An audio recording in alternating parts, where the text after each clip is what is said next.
नमस्कार दोस्तों, स्वागत है आपका हमारे चैनल विक्रम आदित्य पर। आज हम बात करेंगे कलिका पुराण के अध्याय 22 की। यह है अरुंधति जी के जन्म की अद्भुत कहानी। मार्कंडेय जी कहते हैं, महान पर्वत के शिखर पर जहाँ देवताओं की सभा हो रही थी, वहाँ ब्रह्मा जी के वचन से सीता नाम की दिव्य नदी प्रकट हुई। जब देवताओं ने चंद्रमा को उस सीता नदी के मनोहर जल से स्नान कराया, तो ब्रह्मा जी की आज्ञा से सभी देवताओं ने चंद्रमा को पी लिया। चंद्रमा के स्नान से सीता नदी का जल अमृत बन गया। वह अमृत जल बृहल्लोहित नामक सरोवर में गिरने लगा। सरोवर का पानी बढ़ता ही गया, इतना बढ़ा कि सरोवर उस जल को समेट नहीं पाया। ब्रह्मा जी स्वयं यह देख रहे थे कि अमृत जल कैसे बढ़ रहा है।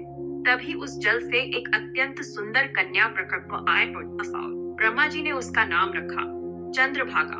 सागर ने ब्रह्मा जी की अनुमति से चंद्रभागा को अपनी पत्नी के रूप में स्वीकार कर लिया।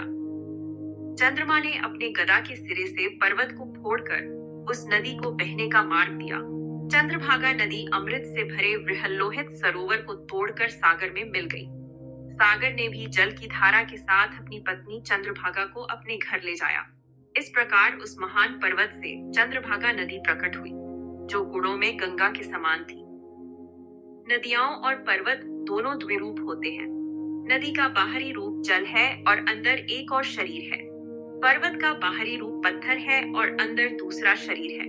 जैसे शंख और मोती में बाहरी खोल और अंदर की देह होती है, वैसे ही नदियों और पर्वतों में भी दो रूप हैं। बाहरी रूप हमेशा दिखता है, अंदर वाला नहीं। पर्वत का अंदरूनी शरीर उसके पत्थरों से पोषित होता है। नदी का अंदरूनी शरीर उसके जल से पोषित होता है। सृष्टि के आरंभ में भगवान विष्णु ने नदियों और पर्वतों को इच्छानुसार रूप बदलने की शक्ति दी थी। जब नदी सूख जाती है तो उसे दुख होता है।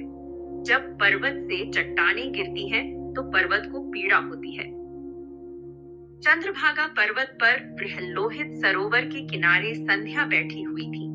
वशिष्ठ जी ने उन्हें देखा और आदर पूर्वक पूछा, हे भद्रे, आप इस निर्जन पर्वत पर क्यों आई हैं? आप किसकी पुत्री हैं? आपका क्या इरादा है? यदि गोपनीय न हो तो बताइए। आपका चंद्रमा जैसा सुंदर मुख क्यों उदास लग रहा है? संध्या जी ने महात्मा वशिष्ठ जी को देखा, जो अग्नि की तरह तेजस्वी थे, जटाधारी थे। उन्होंने उन्हें प्रणाम किया और कहा, हे द्विजोत्तम, जिस काम से मैं इस पर्वत पर आई हूँ, वह आपके दर्शन मात्र से पूर्ण हो जाएगा। मैं ब्रह्मा जी की मानस पुत्री हूँ। नाम है संध्या। मैं तपस्या करने आई हूँ। मुझे तपस्या का कोई उपदेश नहीं पता। हे मुनिश्रेष्ठ, यदि उचित समझे तो मुझे तपस्या का रहस्य बताइए। यही मेरी एकमात्र इच्छा है। बिना तपस्या का भाव जाने मैं तपोवन में आ गई हूँ। चिंता से मेरा शरीर सूख रहा है और मन कांप रहा है। वशिष्ठ जी सब कुछ जानते थे। उन्होंने संध्या जी को शिष्य की तरह उपदेश दिया।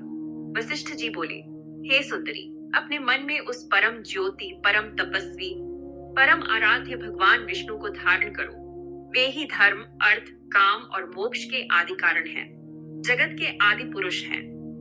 उन कमल नयन हरि का ध्यान करो, जो शंख, चक्र, गदा, पद्म धारण करते हैं, कभी स्फटिक जैसे श्वेत, कभी नीले मेघ जैसे, गरुड़ पर विराजमान, कमलासन पर बैठे, श्रीवत्स चिन्ह वाले, वनमाला धारण करने वाले, किरीट और कुंडल से सुशोभित।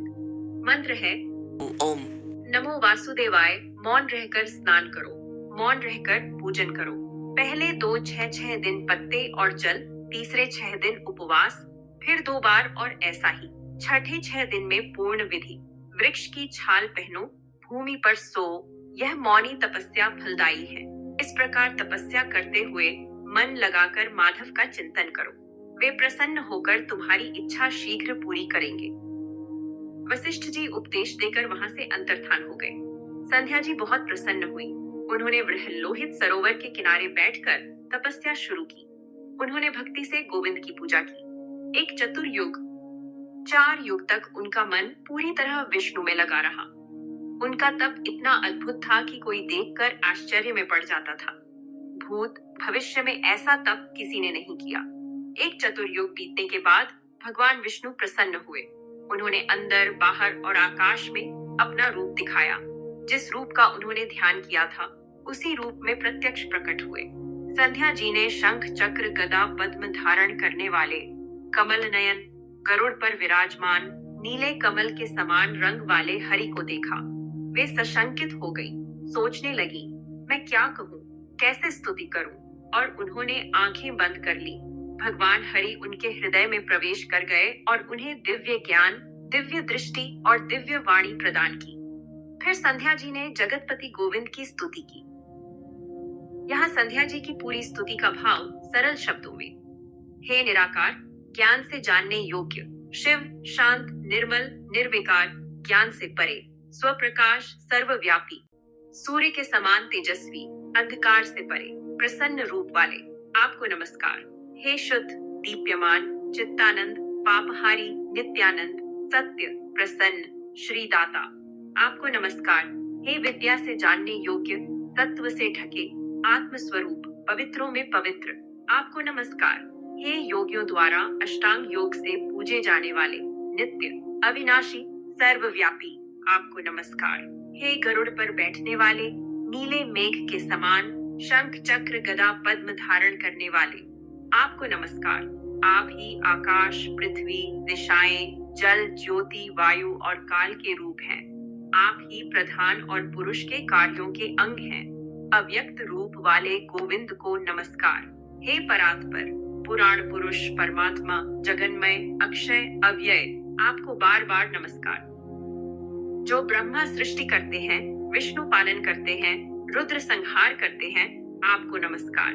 हे कारणों के कारण, दिव्य ज्ञान और विभूति देने वाले, समस्त लोगों को मोहित करने वाले, प्रकाश रूप परात्पर, आपको नमस्कार।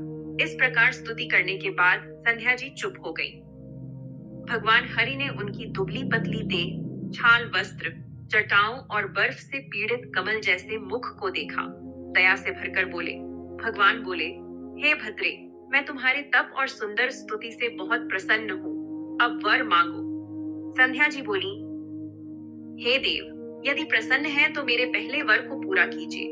जन्म लेते ही प्राणी कामुक न हो, धीरे धीरे उचित समय पर काम भावना आए, मैं तीनों लोकों में पतिव्रता के रूप में प्रसिद्ध हूँ, मेरे समान कोई न हो, मैं अपने पति को छोड़कर किसी पुरुष की ओर कामुक दृष्टि से न देखूं। जो कोई पुरुष मुझे कामुक भाव से देखेगा, उसकी पुरुषता नष्ट हो जाएगी और वह नपुंसक हो जाएगा। भगवान ने कहा, तुम्हारे तप से मैंने यह मर्यादा स्थापित की है कि जन्म लेते ही कोई कामुक नहीं होगा। तुम तीनों लोकों में सर्वोत्तम पतिव्रता बनोगी। तुम्हारे सिवा कोई तुम्हें कामुक दृष्टि से नहीं देख सकेगा, वरना वह निर्बल और क्लीब हो जाएगा। तुम्हारा पति तपस्वी, महान और 7 कल्पों तक तुम्हारे साथ जीवित रहेगा। तुम पहले से ही अग्नि में शरीर त्यागने का संकल्प कर चुकी थी। अब मेधातिथि मुनि के 12 वर्षीय यज्ञ में जाकर अग्नि में प्रवेश करो। मेरी कृपा से तुम अग्नि से उत्पन्न होकर मेधातिथि की पुत्री बनोगी।